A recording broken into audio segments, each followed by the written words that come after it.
Hello, Thabiso. How are you? I'm fantastic. Thank you. How are you, Sarah? I'm great. And the sun is shining finally. Yeah, it was a bit of a miserable day, but now the sun is out. So that's always a good sign. It's also a great day in Johannesburg. The weather is fantastic. It's been cold, but lately winter's creeping in here. But the weather is absolutely fantastic. Hence, I'm wearing a t-shirt today, so I'm really enjoying it today. Yeah, we're probably about the same temperature now even though we're the opposite side of the world, we're probably about hitting True. the equal mark, yeah. Indeed, indeed. Actually, you know what? Because this time is the time I normally attend the ANLP conference. So I normally leave here while it's a bit cold, and then I feel winter's creeping in. I come that side and it's spring, and the weather is just fantastic. So I think I've enjoyed London or England as a whole simply because the weather has just been absolutely fantastic every time I come there. Yeah, such a shame we didn't have it this year, but next year, Most hopefully days, we'll be back again. And most days, okay, so that's most obviously where days. we met. We met at the conference. Yes, yes. Sorry, if anyone sees a little head popping out, I have one of my sons is doing his homework behind me. So we're multitasking today, one of those days, but I'm sure people understand. Indeed, indeed. Hey, you just have to. We just have to roll with it. In NLP, it's all about flexibility, yeah? Personal development flexibility will rule the system. So yeah, I think you're doing a lot of flexibility on your side, which is absolutely fantastic. So tell us a little bit about yourself and what you do. My name is Thabiso Mailula. Born and raised in South Africa in a very large village called Bulawedi. One of the only villages in South Africa that is led by a queen. If you've heard about it, the queen was famous for making it rain by simply playing a drum, Queen Mujaji. So that's the village where I was raised in. Okay. And yes, coming from a lovely family of 5, and I'm the firstborn. But yeah, with a background in psychology, I studied psychology, and later in 2013 bumped into NLP and fell in love with NLP, and have since then grown in using NLP through my work in the mental health sector, and I've eventually led to this place where I birthed my baby, which is the Subconscious Frequency Academy. And that is simply an academy that trains people to become certified life coaches and certified NLP practitioners. Yes, since birthing that, I also won an award at the ANLP. That was amazing. I was there that year. It was fantastic. Absolutely amazing. I think for me, that goes as the most amazing time in my life. But I mean, even your trip to get to the conference was pretty spectacular. The story behind that.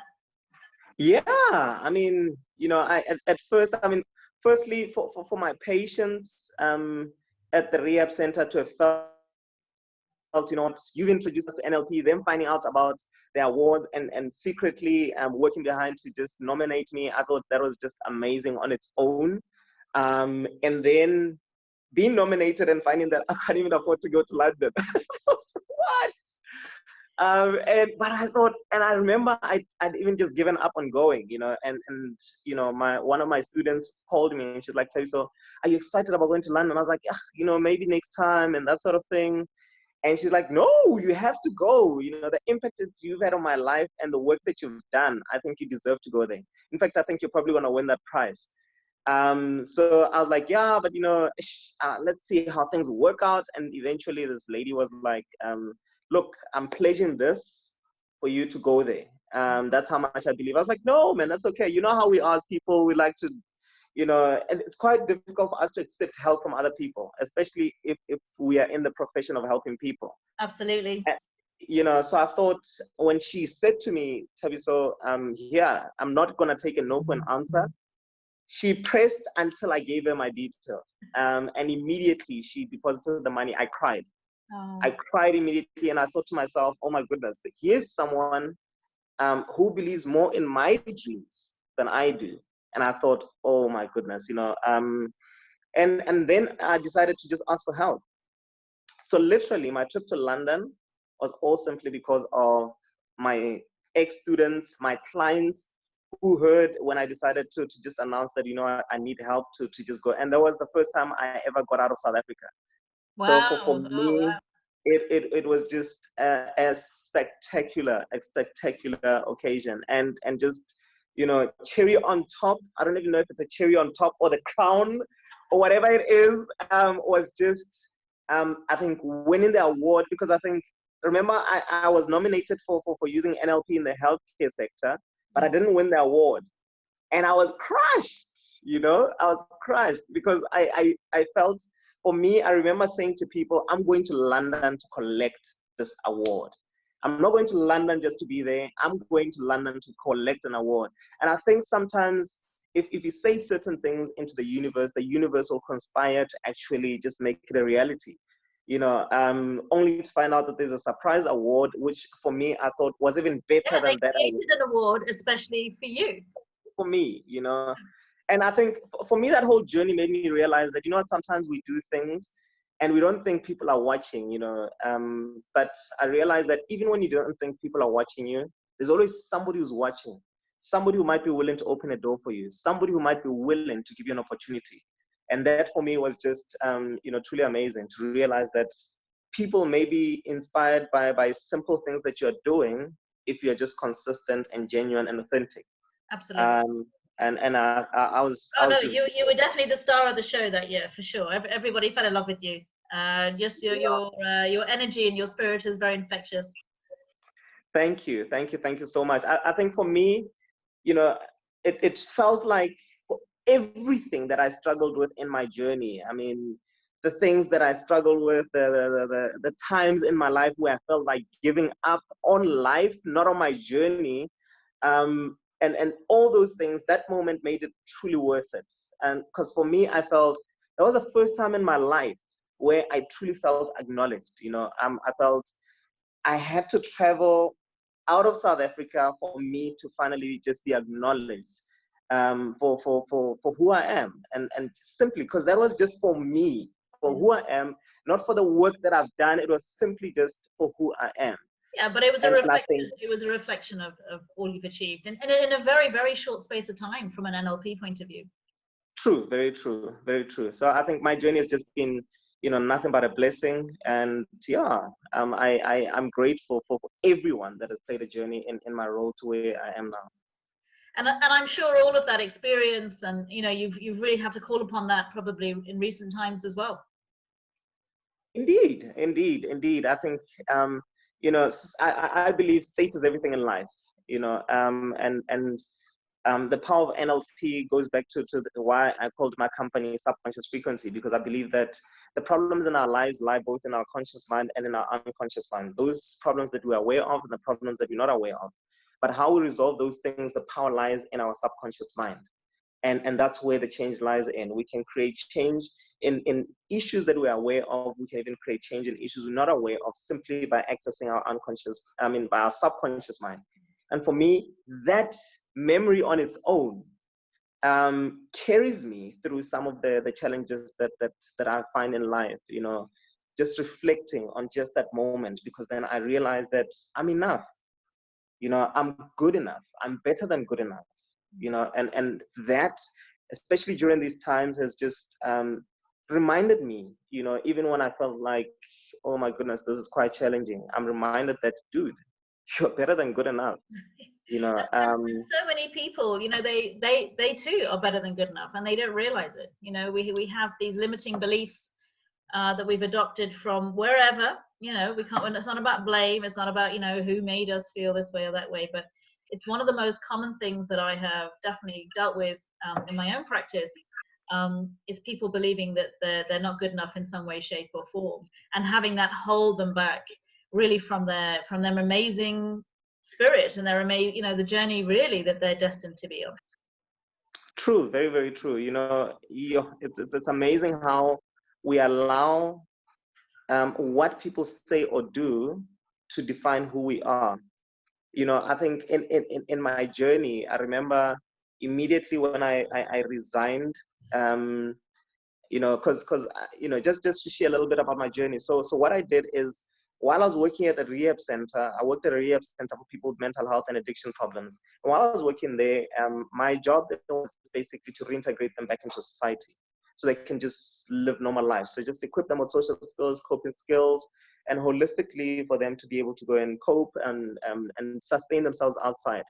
So part of that journey, as I was setting goals with them, they said, no, we also want to hear your goals, because I decided I'm not going to treat these people as patients. No. I'm going to treat them as friends, because if I'm going to reintegrate in society, I don't want you to have a relationship with me as my patient. So we're going to be friends for life, and I still have those friends for life. So what I did is, as I was sharing goals with them and so forth, they said, no, we want to hear your goals. So I was forced to actually just share my goals with them. And my goal was to be an NLP trainer. I was so passionate about training, and I just loved it. But then I only had my NLP practitioner certification. So I wrote it down. Believe it or not, 3 months later, the academy that trained me calls me and they said, look, Thabiso, we've been watching you, and we're just inspired by your journey, and, we'd just like to sponsor you to do the master practitioner with us and the trainer. Wow. I was like, what? And I went through it. I did all of it. Immediately when I finished, they said, look, Thabiso, we want to expand into Africa and into USA, and we want you to be one of our trainers going there. And I thought, oh my goodness. At the same time, I was asked to be acting CEO. My CEO was suspended, so I was asked to be acting CEO at the time. He eventually got fired, and in that same position, I found myself having to choose. Do I take the CEO position, or do I go and become an NLP trainer? And I realized then, if you don't know what you want, it's quite easy for you to actually be sidetracked by something that looks more enticing. And that's why I chose the journey. And it's been an absolutely amazing journey ever since. Well, that's an incredibly brave decision, really. But at the same time, if you really know what you want, exactly as you said, it actually becomes easier to make what look like hard decisions. People knowing, what. True. So I think I never knew that part of your story. That's incredible. And I think, okay, we're still there? Sorry, my internet just dropped out. That'll happen. So if I freeze, it's because but it's okay. It doesn't affect the recording. Okay, great stuff. So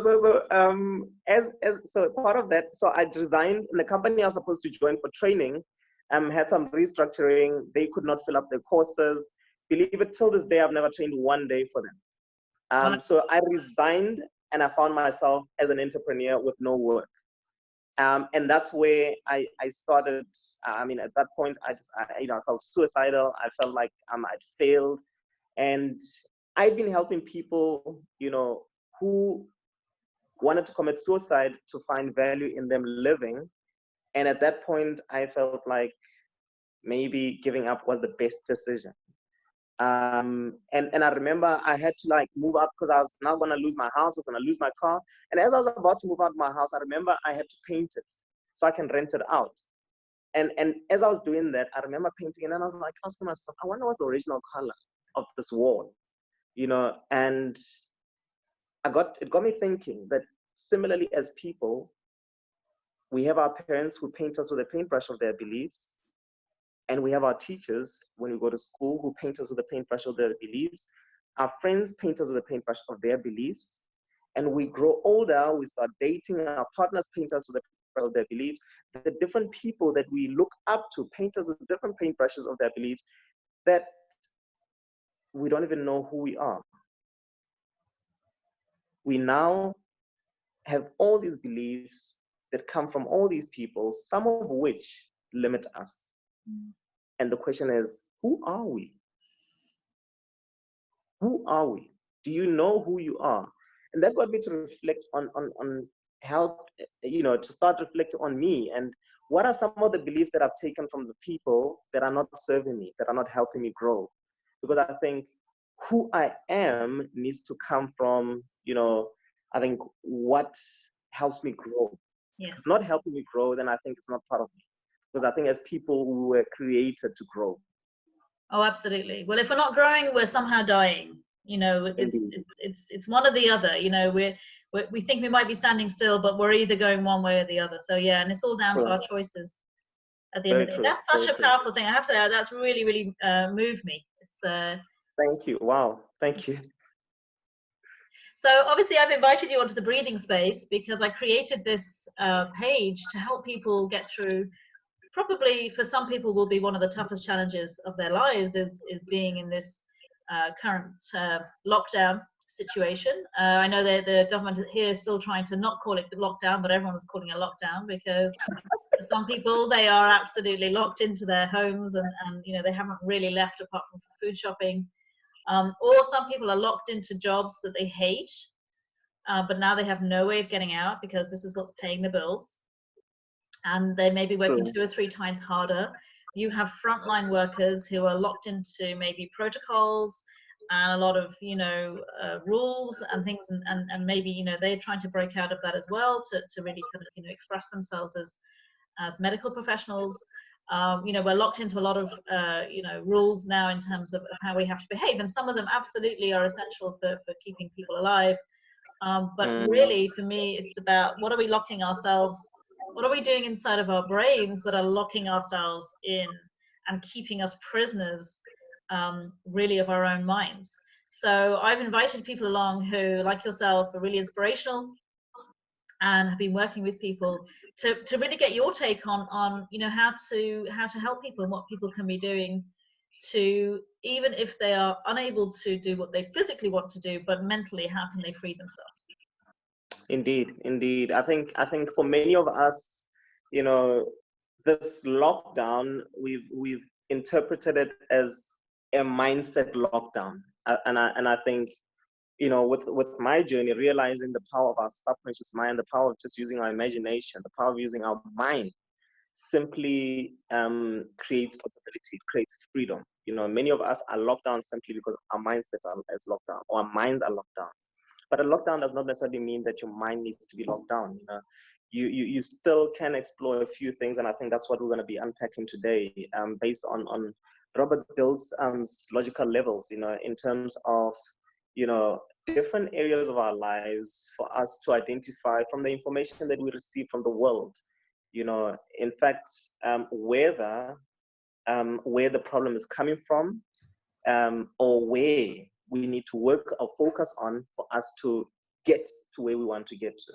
And many of us, based on these logical levels, either remain stuck or we can actually create the change that we want. And I think, you know, that is something that for me right now, I felt, you know, maybe we need to start evaluating and focusing on what it is that we need to focus on for us to free our minds, because many of us right now have just locked our minds down, and therefore our bodies are locked down. In NLP, we believe that mind and body are systemic process. So if your mind is locked down, indeed, your body will be locked down, and you will begin to manifest the symptoms in your body of somebody who is indeed locked down. Absolutely. And I mean, there's so much research out there that shows that, you know, what does stress, mental stress, what does it do to the body in terms of then translating into physical stress? You know, the neurotransmitters of stress, you know, cortisol, adrenaline, etc. You know, and the impact that has on us. And obviously, for me, the only thing we are in control of course, is ourselves and our reaction to things, and taking responsibility now for our own health, which includes mental health, absolutely 100%, is so important, and giving people the tools to really take on that responsibility fully. Indeed. So that when the world is back open again, you know, we are as strong, you know, physically and mentally as we possibly can be, exactly as you were saying at the beginning, to be able to grow and hopefully not go back to the original mindset that we all had before this. True. This is a great opportunity. Yeah, you know, I can't remember his name. The name eludes me right now, but you'll help me. I'm sure you'll probably get it. He mentioned he said, you know, between stimulus and response lies a space. Please tell me who that is, because it's gonna. I know the quote, but and so remember, he worked in the work with the guys who were in during the Holocaust and that sort of thing. But I'll get the name. So he said, between stimulus and response lies a space. And in that space lies the power to choose. And that power to choose determines our growth and freedom in life. And I think many of us have forgotten that space between the information we're receiving from government, from the world, from wherever it is that we find ourselves right now in our environment. All that information that we receive, there is a space. And that space, before we respond, before we react, before we do anything, because I think many of us react. And the moment you react, you've not utilized that space. But responding enables you to actually choose how you're going to actually deal with whatever information that it is that you're receiving from your environment. And I think that is the first level that Robert actually speaks about, to say, one of the areas that you're going to be receiving information from is your environment, and what do you do with this information that you receive from your environment? Many of us right now, with that information, our interpretation of that information has been one that creates emotions of frustration, one that creates emotions that keep us stuck. And the question is, how are you going to interpret this information that you're receiving from your environment? And what are the things that you may even begin to change for you to actually interpret this environment differently? One thing I realized recently is that, in fact, one of my strongest senses is smell. And even just, I'm alone in the house right now, but even just to come and do I'm so jealous, because so I apologize for the little person going back and forth, but that's okay. I've got peace of mind. So, but I think it gets lonely sometimes. But I think in this space, even just to come into this interview, I still sprayed cologne. I was like, but I'm not even meeting anyone. Why am I going to spray cologne? But for me, but you want to be at your best. You want to feel spot on. For me, it just immediately got me feeling good about myself. It got me into a great emotional state, and that really helped. So I think one of the things we need to start evaluating around, how is it that even if maybe consciously I might not be able to go into that space where I use that space of choice, what is it that I can do so that automatically I'm still eliciting those feel-good hormones, that emotional state that enables me to grow. So for me, I think we need to also look at our five senses, Facock, what I see. So looking at what you see, maybe you could change around your furniture in terms of, moving it around. You could just change the color of your bedding. Some of us during the lockdown, we've not even changed our beddings. Change it a little bit, even if you turn it upside down or the other way around or whatever. But open the curtains or whatever, change the lighting, whatever it is that you see in there. Maybe change if you don't play music, maybe try playing music around the house. Play some music that you love. And I think we need to start doing that. I know some people during lockdown, all you are hearing is the news. You literally have your TV or your radio on the news that is constantly just telling you the numbers, and how bad it is, and how worse it is. And that is not creating a state that enables you to grow and feel free. So what is it that you can start listening to? Play your favorite music. Maybe one day do, what is this thing? Listen to karaoke or whatever. I mean, do karaoke where you all sing and hear each other. Actually, talk about music. I did do another chat with a guy called James Dand, and he has a whole, his company is called Inner Anthem, and it's all about empowering music and writing music based on empowering experiences that have empowered you, that have taken you to help you to grow. And absolutely. So we set a challenge of like, right, just even 5 minutes a day of just put on something that makes you, when you hear it, you feel great. You dance around. I mean, my kids always laugh at me because I'm an 80s chick, so any 80s music for me, and I'm gone. I know all the words to all the songs. So bringing up that whole, being a teenager and that freedom that you would have had at that time. So yeah, for sure, I love that idea. For a moment there, I just got a vision of you at the after party international ANLP Awards. Yes, I love to dance.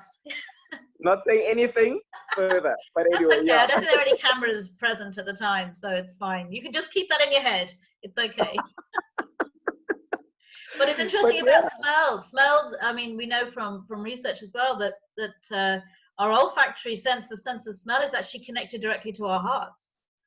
Oh wow, I It actually actually didn't triggers even the know that. neurons, yeah, in the heart. That's why the perfume Wow. industry and it's such a major money maker, because smells do evoke emotion.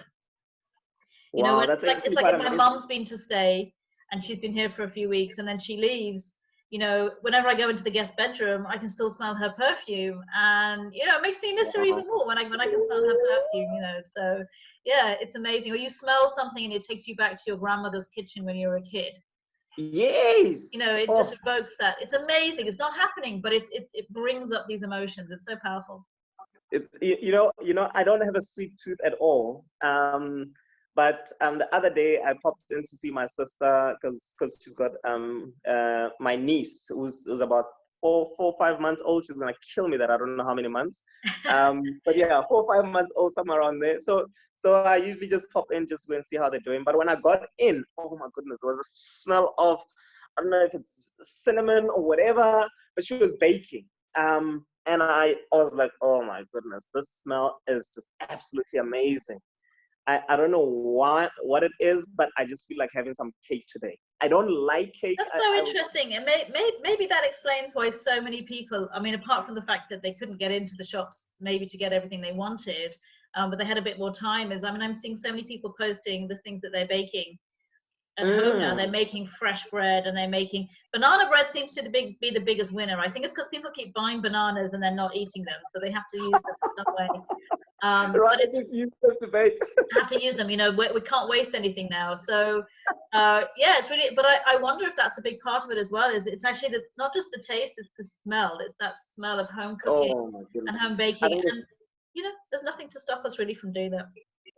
Indeed. I mean, I know people who have a little secret, but I don't know how you'd survive, who put some vanilla essence, put it in a pot, put some water in there, put it on the stove, just creates a beautiful smell around the house and that sort of thing. I love it. Like, yeah.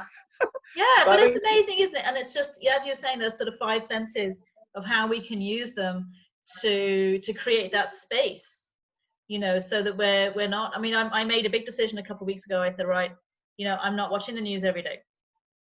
I'm sure I'll hear what the numbers are eventually, and I think a lot of people get, because of course we're programmed for safety, not for happiness. We're hardwired to seek out, danger more than, safety necessarily. And of course, when we're constantly bombarded with negative news and this is, of course, news is just one perception. It's one story. And I decided on my Facebook feed, just my own personal one, I would put, and in other news, and it's just anything that makes me laugh. I love that. Because it's not all bad, and it's not all dangerous, and it's not going to affect everybody. And it's this whole thing of we will never, the language, and of course in NLP, we understand that language, the power of language. And when we hear things like we will never be safe until we have a vaccine, something like that's not a truth. That's just an opinion. True, very true. Just an opinion. And of course we can be safe in other ways. And of course then there's a horrible assumption of if we never find one, we'll never be safe. And it's, of course, the reality is there's lots and lots of things we can do to keep ourselves and other people safe. And I think indeed, I think right now in this situation, there's certain information that we receive that we cannot control. Absolutely. Whether we're going to receive it or not. And if it's not helping you grow, then you've got that choice to make. However, I'm saying in your current environment right now, why don't you change the stimulus? Why don't you change and be in control? Wherever you have control right now, change the information that you can receive, that you receive right now, so that you are now able to feel the way that you want to feel and behave the way that you want to behave. So I think there's certain information that we cannot control from our environment. And yes, then I need to utilize that space of choice. Then you also have the power right now in your home to control the stimulus or the information that you receive through your senses. Let's start practicing that. And I think then we begin to create change. And you might be having change simply, you might be having problems during the situation simply because of your environment and the information that you are receiving in your environment. So if that is you right now, maybe just start exploring what is it that you can begin to change. Because I think, yes, there is information that we receive that we cannot control. There's information that we receive that we can. Maybe let's start focusing on what we can control, because that gives you a sense of power. And that's what we need as people during this time. Absolutely. I did a talk a couple of weeks ago, and I was talking about the 6 human needs, and we have our basic need for certainty, but we also have the need for uncertainty. But the reality is, if we are unable to cope with a huge amount of uncertainty, which obviously is what's going on, then we go more into fear and trying to control things. So the reality is, what are we actually in control of? And exactly as you said, we are in control of what our choice. We're in control of what are we bringing in immediately around us, our environment that we're living in. And the more we can actually go, yes, I can control this, and therefore I will, and I'll do it in a way that helps me, and everything else is out of my control. Me being worried and stressed about it, it's not going to change it. It's just going to change me and how I'm feeling. Spot on, spot on. I think we have 3 choices every single moment of our lives that we're making. Change it, accept it, or ignore it. Yeah. And you decide what you do. Every moment of your life, you decide what you do with the information. Well, if you're not happy with it, change it. If you fail, okay, this is helping me grow, accept it. Or if you feel like, I'm ambivalent about this, but I can't really do anything about it, and I'm okay with it, then it's fine. But some really is just absolutely meaningless. It's not helping me, ignore it. Switch it off. Turn off the volume in your mind and say, this really is not my cup of tea, and I'm okay with that. So yeah. Awesome. Fantastic advice. And everything I've kind of aimed for with these with the breathing space talks is to have very simple but powerful concepts or ideas or little strategies and tools that people can use. And of course, these are just the tip of the iceberg when it comes to NLP, because NLP is so much more than just our conscious thoughts. We go down into the unconscious, and it's incredible how you can find a little nugget of something that is holding up all of these problems and all of our frames of reference and our lenses that we see the world. And when we find it, and it's amazing when that gets flipped, or it gets a new perspective on it that changes the meaning, and the emotions disappear, all of these things disappear. And I love it, because like you, I fell in love with it from the minute I found it. And it's all about empowering, giving people the tools, so you cannot empower somebody, only they can empower themselves. Indeed. You can give information. Indeed. And it's up to that person. Again, they can ignore it, they can accept it, they can use it, they can, whatever people do with it, that's entirely up to them. Indeed, indeed. And I think, going back to the logical levels, with this information, we are finding ourselves behaving in certain ways that, we are not happy with. Some of us during this lockdown, there are certain things that we would love to do that right now, even now, we still can't find the space, time, or even the money to do what we want to do. And the question I ask is, if you're struggling to find the space, time, or money to do this, is it really important to you? And what is it that you are saying is important to you? So many of us right now are not finding the time to do things that will help us grow. Yeah.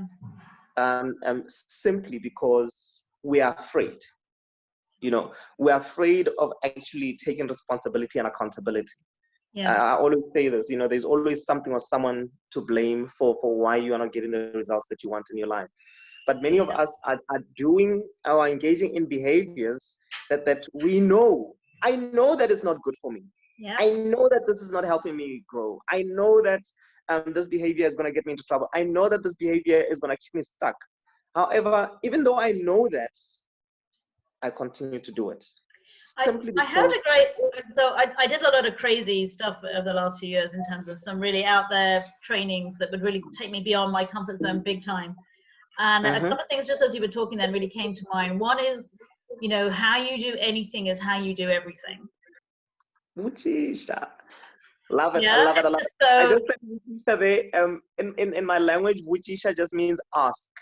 And so when I say ask, I want you to just expand more on that because it's powerful. It's really powerful. Really powerful stuff. So a lot of people think that, oh, I'm really good in this area of my life, but this area of my life I'm not. And reality is wherever you're not, that is also translating everywhere else. So if you're not looking after and respecting your body, so in terms of your diet and exercise and everything else, what else are you not looking after? There's some other areas that you need to have a look and see, actually, you know, I'm not taking care of that as well as I could be. I'm not, you know, so if we're making excuses in one thing, we're going to be making little sneezes behind me. You're going to be making excuses everywhere.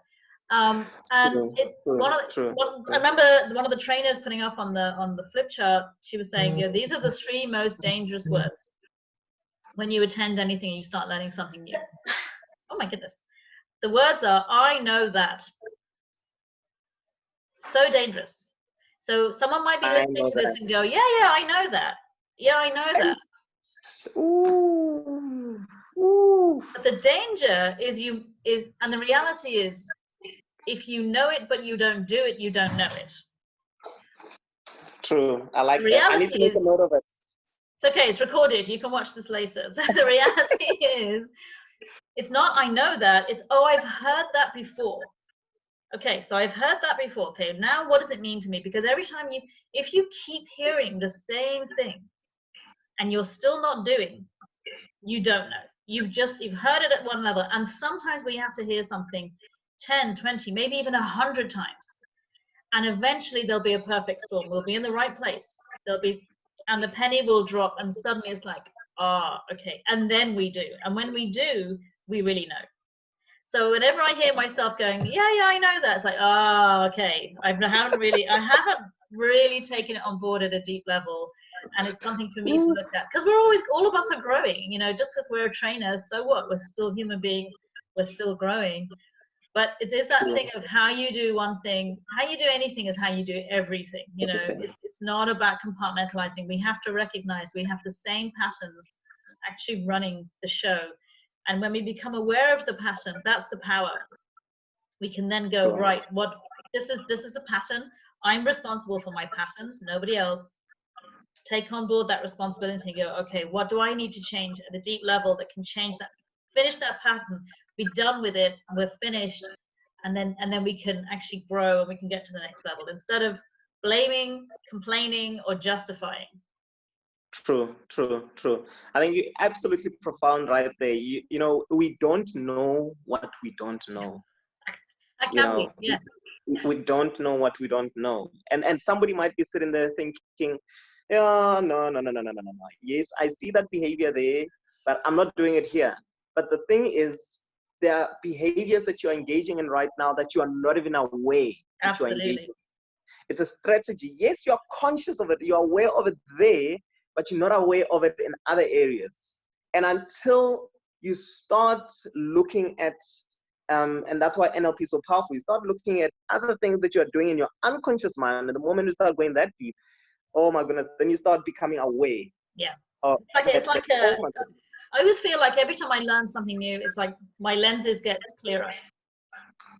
Yeah. You know, it's like I keep taking my glasses off, cleaning them, putting them back on, and going, oh, okay, now I have another lens. And then I take them off and I clean them, and I don't see again, there's something else I haven't seen. And it is about really being able to accept that absolutely we don't know what we don't know. And there's something out there that we don't currently know yet, but when we learn it, it can unlock our potential and you know, who we are, and really to overcome some of those self-defeating patterns and that self-sabotage that so many of us are exhibiting. Thabiso, I could talk to you for a week. This conversation has been fantastic, and I feel so uplifted, and I really hope that the people out there who are watching this get something as powerful out of this that I have as well. And you're an absolute star. You really are. You're such an inspiration to all of us in the NLP world, and hopefully out of the NLP world too, now that your story is out there. So we're going to put some links, so if people want to get hold of you directly, you will have your website page, your email, stuff like that. So we'll give some contact details, and I know you have a Facebook group as well. And yes. You've set a challenge for people as well. Is it a 30-day challenge? Yes, a personal development 30-day challenge. I think that will be. Anyone can join in on it at any given time that you feel like, you know what, I want to go through this journey. I want to challenge myself to start working on different areas of my life. Because I think, especially this time, you know, many of us right now are not working on certain areas because we feel we don't even have the time. But however, I think now, one way to look at this situation we find ourselves in is it's a blessing that gives us time to work on ourselves. The one person that we've neglected, you know. So I think for that is a challenge that enables you in your own pace to start practicing certain things that will help you grow. You know, the reason we said how you do one thing is how you do everything is because there are certain things that you do unconsciously. They've become habits that are keeping you stuck. And those things could be your thoughts, emotions that you keep on creating, or behaviors. But now the moment you start changing those behaviors, you start creating different emotional states and you start changing the way you think, because the power lies in changing the way that you think. Then you'll be able to change your entire life. So that is just something that I've created to help you start creating change from the outside, just from your behavior and in your habits, so that you can just start changing the way that you think. Absolutely. And so many times that they're small, but they're powerful. You know, it's small change, Indeed. big results. Indeed. You know, Indeed. it doesn't have to be this big, huge effort. And I think a lot of people, you know, think that if they change, it's going to be so time consuming and lengthy and difficult, and it's going to cost money. And the reality is sometimes, I always love the thing, which is actually change happens in an instant. It's all the stuff we have to do beforehand that gets us to that moment where we make the choice to change. That's what takes all the time. But the actual change itself, it can happen just as quickly as that. True. So I'm going to say goodbye to you. Thank you so much for being on the breathing space with me today. It's been an absolute pleasure and an honor. And will you come back again? Maybe we can do another talk in a few weeks. Indeed. I'm always available. I enjoyed this. I really enjoyed this. I felt like, oh my goodness, we could talk forever. It just reminded me of the morning. The morning we sat and just spoke about our different journeys, NLP, what we've learned. I think it's amazing because even while we're talking like this, I mean, obviously the aim was to share and inspire people, but I learned a lot just through us engaging in this manner. So I think it's quite profound. I'd really love another opportunity for me to come and learn, but also share. That would be awesome. That would be so awesome. Thank you. Thank you so much. Have a fantastic day. And my new saying is now, stay safe and stay sane. Thank you. I intend to. So yes, do the same. Okay. We'll see. Thanks. Bye.